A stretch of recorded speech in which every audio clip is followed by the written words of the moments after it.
La beauté a autant de significations que l'homme a d'état d'âme. La beauté est le symbole des symboles. La beauté révèle tout, parce qu'elle n'exprime rien.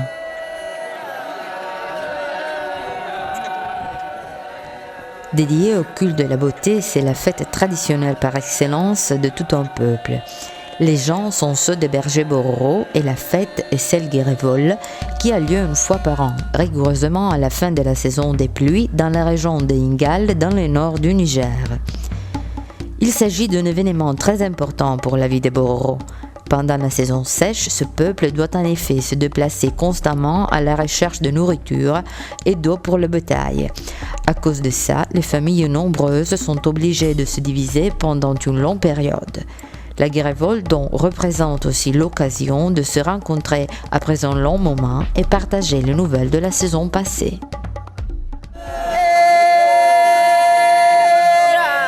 Les jeunes Bororo dansent pendant 3 jours en lançant le rappel pour être admirés par les jeunes femmes.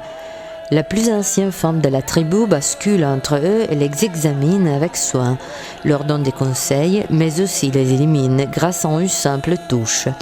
À la fin du 3e jour, on élit le plus beau qui détiendra son titre jusqu'à la Guérévol de la nuit suivante.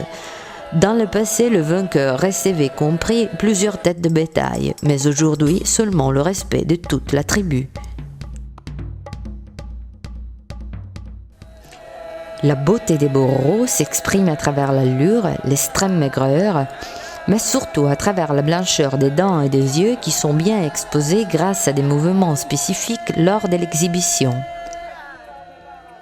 Cependant, la préparation commence déjà plusieurs mois avant, avec l'utilisation de certains mélanges particuliers dont la composition est encore inconnue.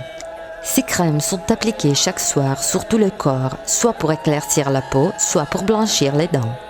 Le jour de la Guérévol, les jeunes prennent une médecine magique qui va leur donner un aspect plus beau pendant toute la durée des 3 jours du festival. Les vêtements de fête se composent d'une jupe en cuir sur laquelle ils portent une tunique brodée à la main qui se transmet de génération en génération. Ensuite, ils se décorent avec des plumes et des colliers de perles blanches, tandis qu'une longue plume d'autruche, toujours blanche, est placée sur le chapeau de paille traditionnel. Il y a beaucoup de légendes autour de la Guérévol, comme par exemple celle qui raconte que pendant le festival, les femmes choisissent leur partenaire, même si en réalité la Guérévol est une occasion soit pour faire des rencontres, soit pour terminer des mariages tremblantes. Mais cette fête est aussi l'occasion de démontrer leur solidarité envers les plus pauvres. Ils pratiquent le habané, qui est une coutume selon laquelle si quelqu'un a perdu son troupeau, il reçoit par les autres quelques têtes de bétail. Le prêt dure pendant un temps égal à 3 périodes de gestation de l'animal. Après ce temps-là, le bénéficiaire peut garder le nouveau-né et il doit retourner seulement l'animal fourni.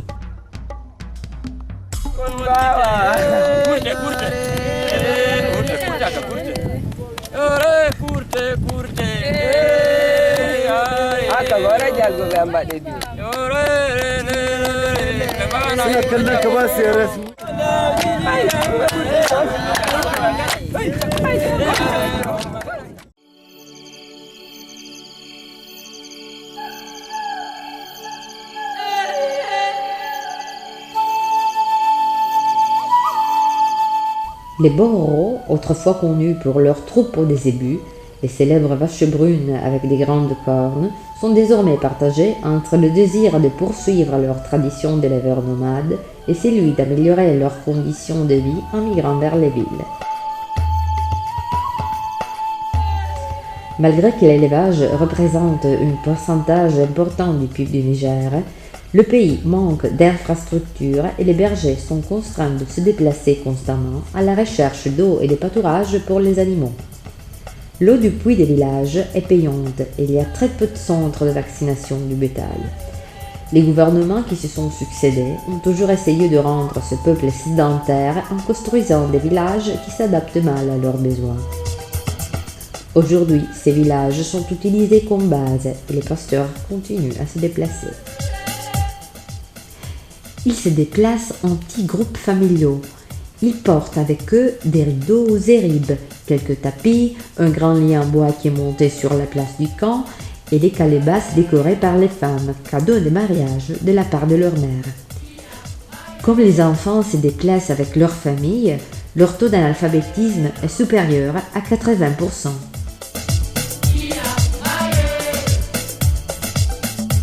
Originaires de la région de Taoua, aujourd'hui ils sont également présents dans la région d'Agadèche, où ils ont bougé pour échapper au conflit.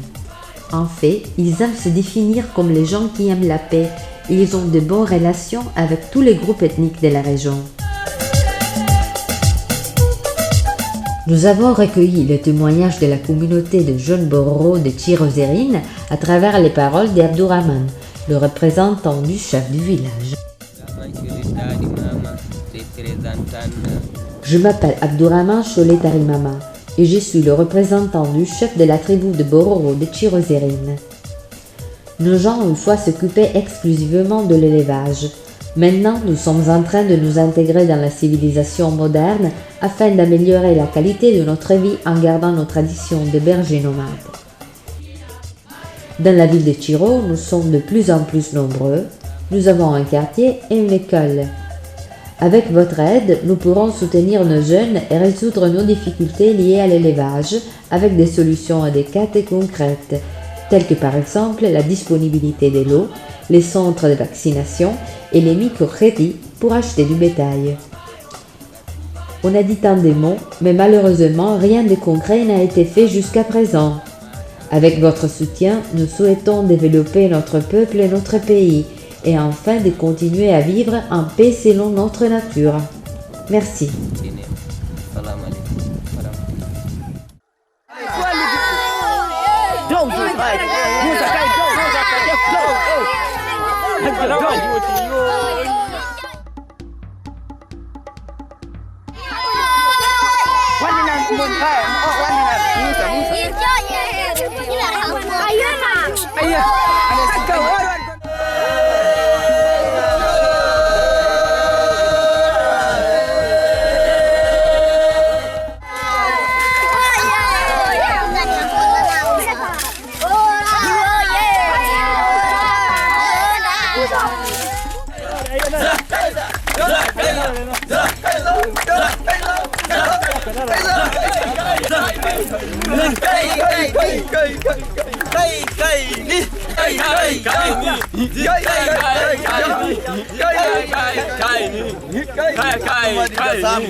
Ni